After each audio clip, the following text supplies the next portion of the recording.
What up, everybody? This is yours truly, Rama Screen, covering movies, TV, and entertainment. I'm back. I just gave you my live review of tonight's Euphoria new episode, and now I'm back to give you my thoughts about tonight's Big Little Lies season 2 new episode 5. I want to say yes, 5. Episode 5, titled "Kill Me." Once again, directed by Andrea Arnold, who is directing all the episodes in the season 2. Um,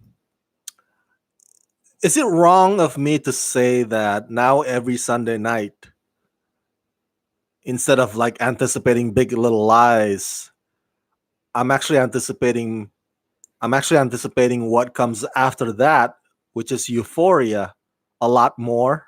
Is it wrong of me to say like, oh, my love for Big Little Lies is kind of like waning or fading away, and now every Sunday night now I just can't wait to see Euphoria. Like, why can't we just get to the 10 p.m. already?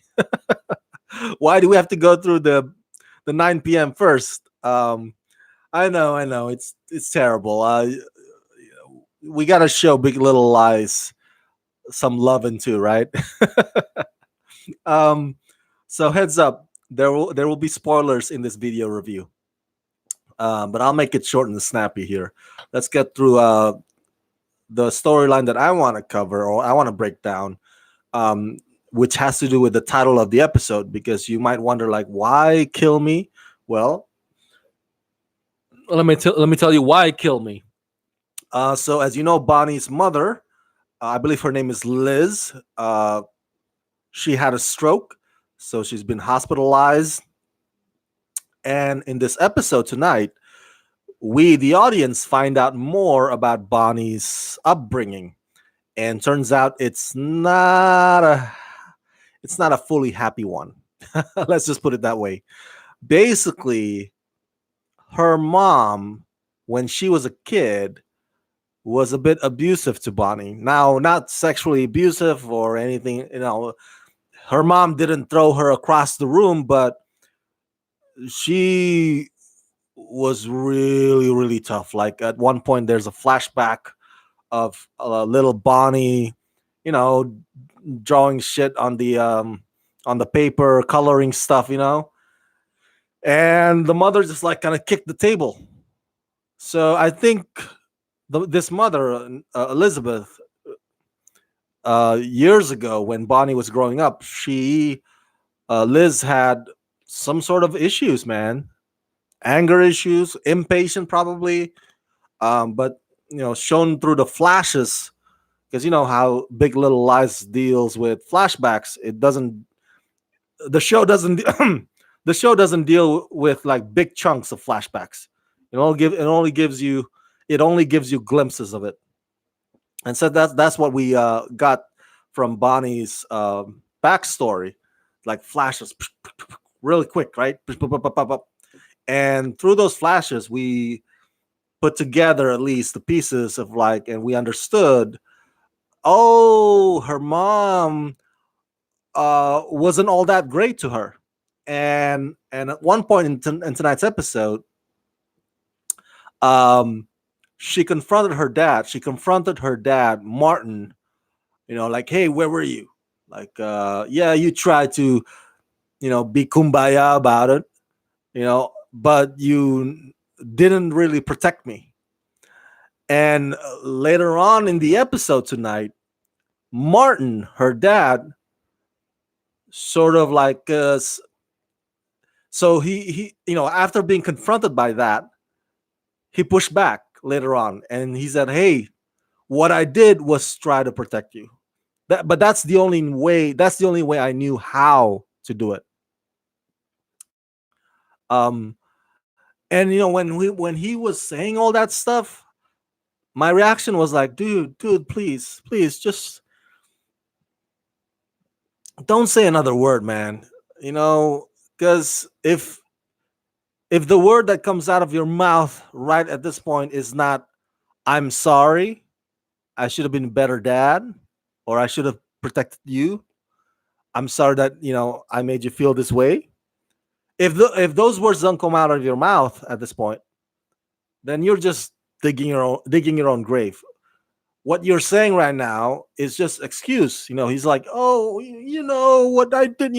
It's not fair that you confronted me. I'm paraphrasing, of course. Like, I did what I knew was best. To calm both both sides, your mom and yours. Like, oh man, don't you just hate it when people do that? Instead of just like just say sorry, just say sorry, and then move on. Even just like one sorry. You don't have to have a long explanation of sorry. But what he did in tonight's episode was trying to rationalize his action, basically. At least that's the impression I got. And so screw him. um, so the mother, Liz, at one point in this episode, woke up and she told, because she's having trouble speaking because of the stroke. So she gathered all the strength that she could, and she uttered the words, "Kill me." She basically asked Bonnie, "Please, please kill me." Um, and those are the words uttered usually by people who do not want to go through of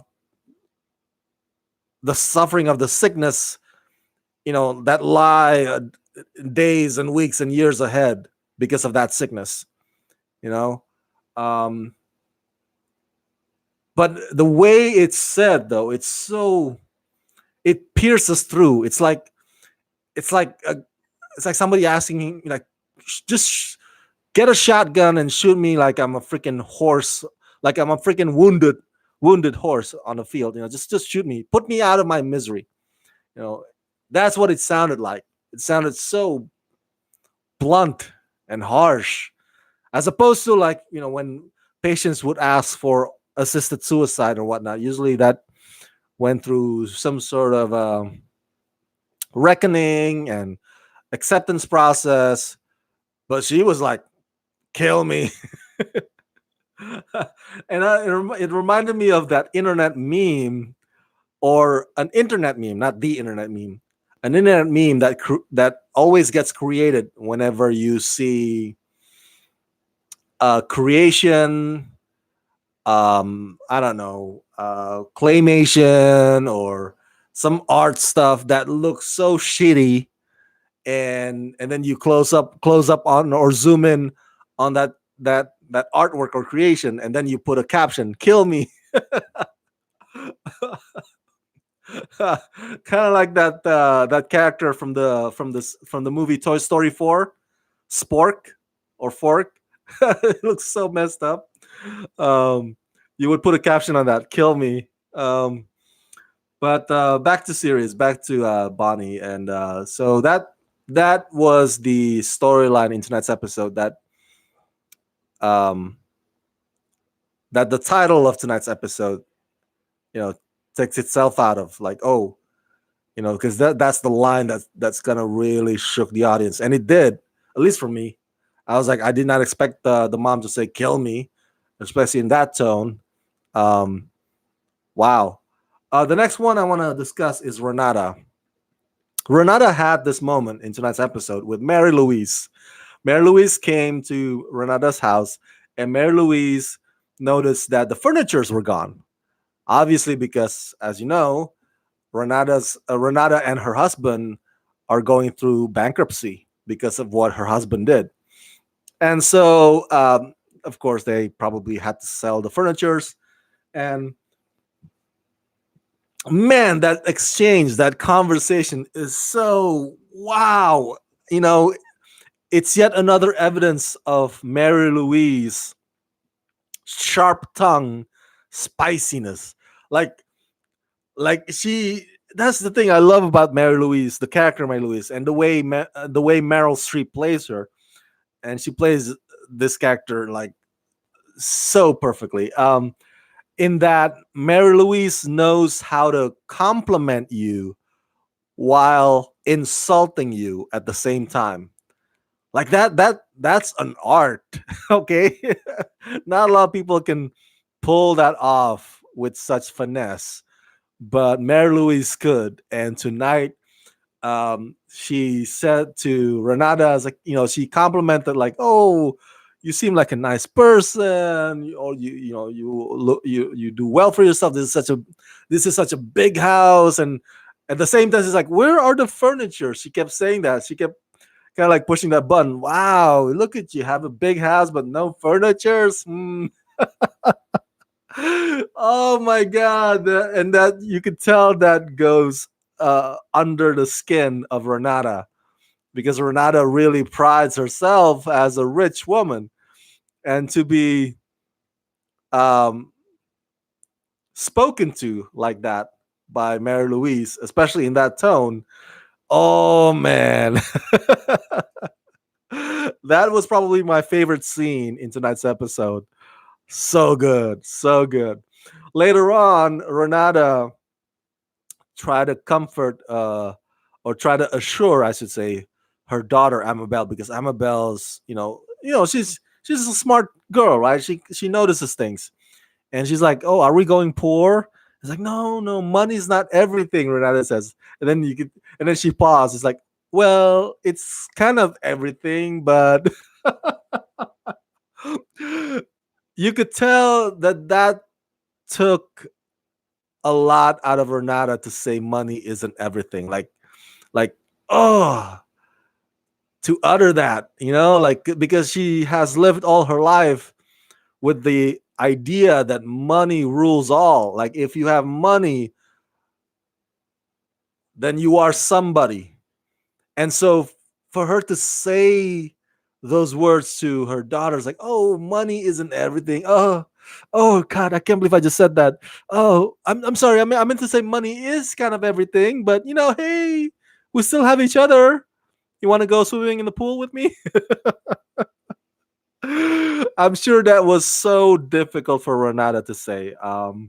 Money isn't everything. And which leads me to my next part about Renata. She got kicked out of the Women in Power segment that I think the local magazine was doing a coverage of successful women in the Monterey Bay Area, and she was scheduled to be part of that lineup or group, but she got kicked out because of the bankruptcy. Oh man! So she got insulted by Mary Louise, and then she had to say to her daughter, "Money isn't everything," and now she got kicked out of Women in Power. And there's this line that she said to her husband in this episode, because her husband said, and I'm paraphrasing, it's like, "Oh, why do you care about that anyways? It doesn't matter. It's just bullshit. This whole women, like, if you get covered in this Women in Power segment, that will only put bullseye, or you'll just make a target of yourself. You'll make yourself a mark, you know." And Renata replied by saying, "Hey, I worked my ass off all my life to have that mark, to have that bullseye on me." So she takes pride in that, man. She takes pride in being wealthy, in being somebody, being powerful, being successful, and she doesn't care if that comes with certain risks or certain threats or certain dangers, because there are people out there who want to take advantage or even steal, or um, rob from rich people, folks. She's like, "I don't care. This is who I am. I worked so hard to get to this point, and they took that away from me." And my last comment before I move on to the next storyline is that, man, that must be very, very sad when you define your existence based solely on that. You know, um, money helps. Don't get me wrong. That's why a lot of us are working folks. We got to pay the bills. Um, but that desire that, "Oh, I gotta be on this list of powerful women in Monterey. Otherwise, I'm shit. Otherwise, I'm nobody." I'm like, dude, It, a lot of people would kill or would just be happy, I should say, not kill. A lot of people would be happy to just have just a fraction of your wealth, Renata. Like, they don't need that mansion that you own. They don't need that big house. Just to have like a 2, 3 bedroom kind of house, they'd be so content. But Renata is not one of those people. It must be really, really sad to because if your life is defined by, oh, I got to be on the list of powerful women, or I got to have wealth to show off, then um then it's not true happiness, because when you strip that away, you feel like zero, and that's sad. I don't know how else to put it. It that your happiness is defined by what you have. Ah, man, it makes you it makes you resentful, makes you bitter. um I don't know. I see that whole big house, and I'm like, I just want a quarter of the size of a house looking like that. Like, I don't want it to look exactly like that size and that huge and that massive. I don't even need a pool. Just like a freaking nice home. That a house that I could call my home. 2, 3 bedrooms, maybe a guest room so people can come by. That's it. I'll be happy. But man, oh man, Renata is probably the funniest character out of the Monterey Five. I gotta hand it to, and I gotta hand it to Laura Dern, um, because her performance um, really adds to the hilarity that is Renata. Next storyline, Celeste. The whole custody with Mary Louise. It got pretty nasty at one point in tonight's episode, and the thing is, um, that whole joint custody, you might argue, hey, that sounded like a good deal. You get weekdays, grandma got weekends, everybody's happy. Um, but there's something admirable about Celeste not wanting to just fall in line with that deal. I know the lawyers love him though. Um, but at the same time, to go along with what happened in tonight's episode with her kids beating up that bully, um, and she had the talk afterwards, right? She's like, "Hey, violence is not the answer." Well, I agree with you on that, but I don't think that seems to go through to the kids. You know, um, what I'm trying to say is that I'm not saying that Celeste is a bad parent, but maybe because I think she's worried more about the possibility that her kids will turn up as violent as her husband was, Perry. So she's more worried about that than it is about actually, being there for them. You know what I'm saying? Because once the kid, once the kid tells her the B word, I kid you not, I was shocked about that. I was like, holy crap! And um, you know how kids are. I've been a kid too. I used to, be angry, or I would lash out on my parents when I didn't get things my way, and sometimes we said things we didn't mean to. And in this case, in this manner, um, unfortunately, he told the B word to his mom, and her reaction to that is just like, "Hey, you can't say that to me. You can't say that. Yes, you can't say that to me, but go further than that. Ground them, take away their privilege for a week, whatever. I think that I think Celeste is stuck in this gear. I don't know what that gear is, because she still has like some affinity for her dead husband, even though he abused her, and now she's stuck in this gear where, like, okay, sometimes she would have blackouts, and she doesn't function really fully well as what a parent should be, you know? So from that perspective, I don't kind of blame Mary Louise for thinking, hey, maybe the kids will be better in my care. On the other hand, I'm still conflicted because kids need their moms. You know, you can give whatever argument you can, but if you take kids away from their mom, if you separate their kids from their moms at such a young age like that, that would have a negative impact on them, a long term impact even. So I'm a little conflicted on that whole custody thing because I could see where Mary Louise is coming from. At the same time, I could see also where Celeste is coming from. So I don't know how this is going to play out. And I don't know if there's a win win situation to this scenario. So we'll see. We'll definitely see.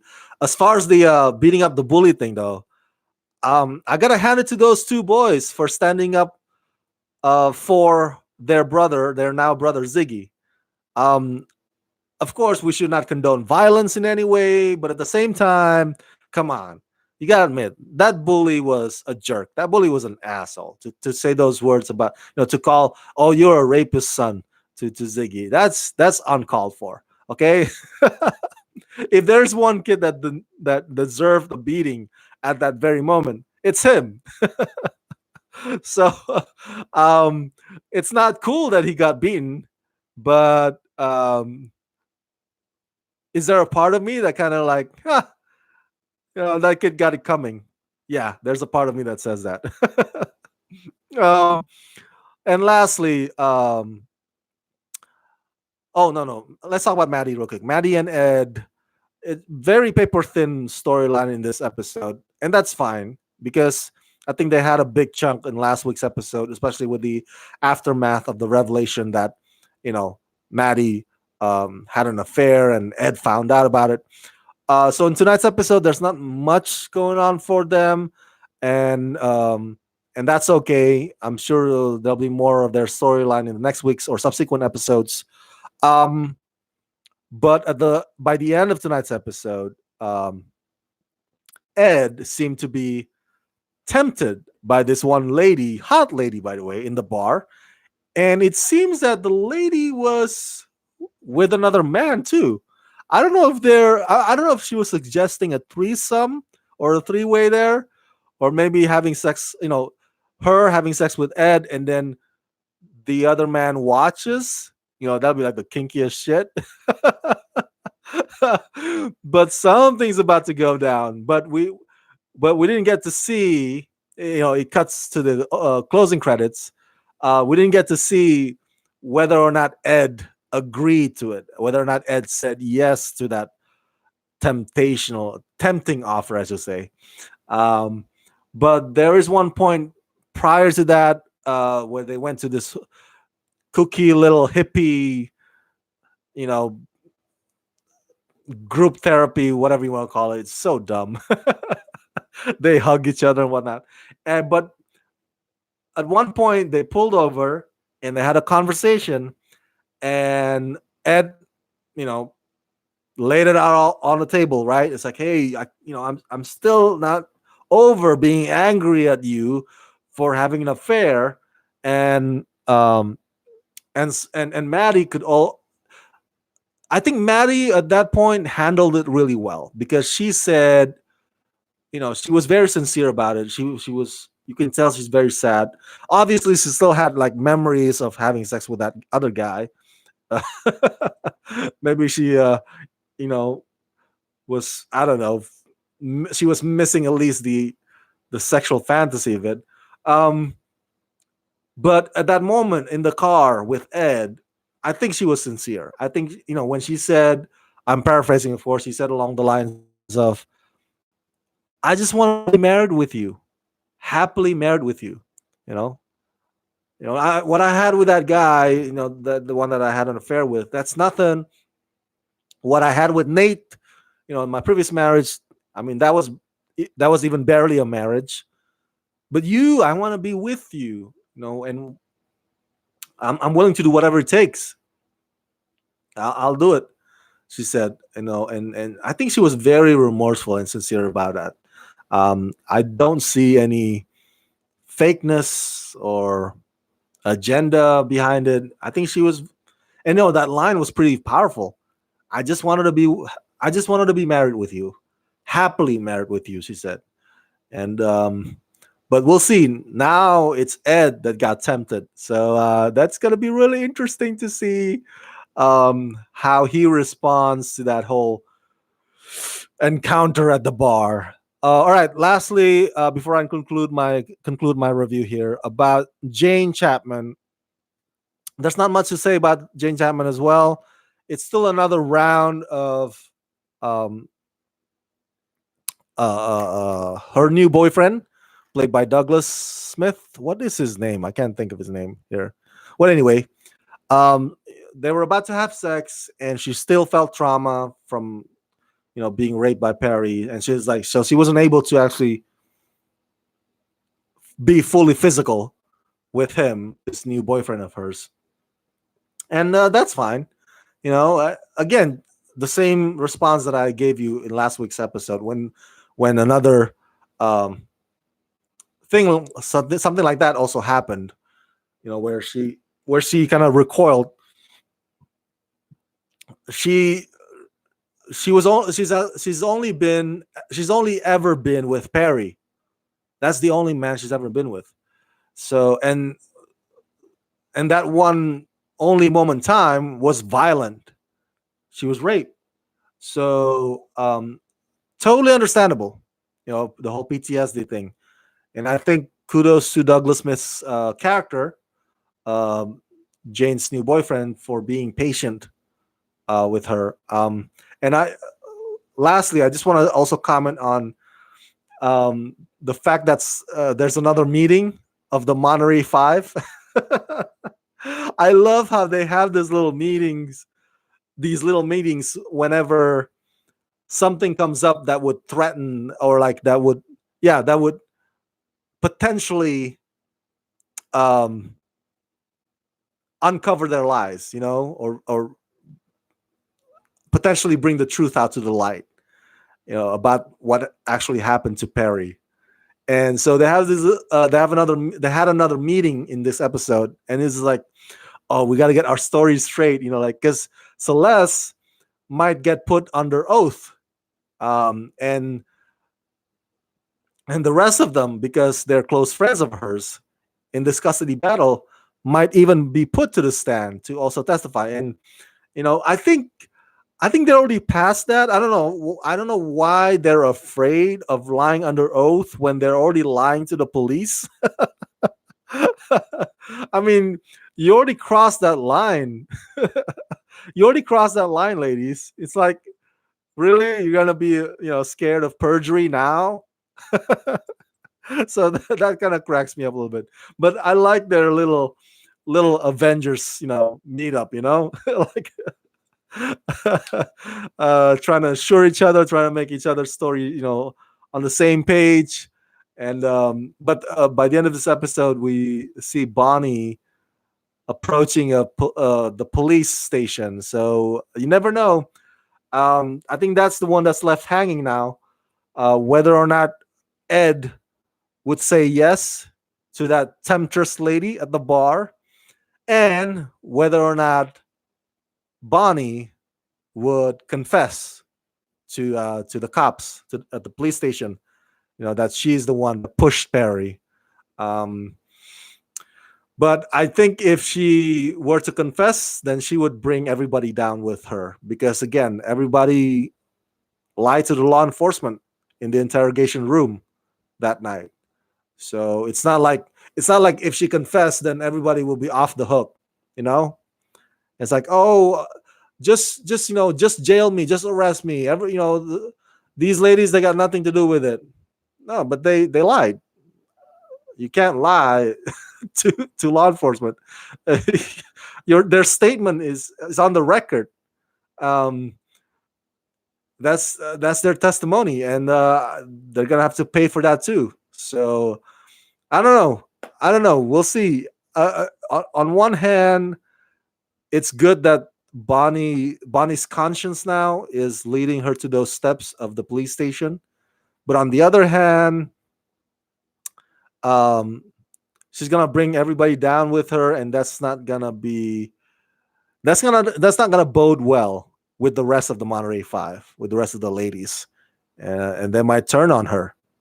I would not put it past Renata, at least. you know how feisty Renata can be. So we'll see in next week's episode how that turns out. Um, but man, every Sunday night now, the one that I'm looking forward to more, the one I'm looking forward to watching more is Euphoria. Big Little Lies is okay. Oh, it's still there. It's still around. Oh, there's a new episode of Big Little Lies. Okay, that's nice. When is Euphoria on? That's me now because I love Euphoria. All right, you guys, thank you so much for tuning in. And if you have also watched tonight's episode, do you agree or disagree with my assessment?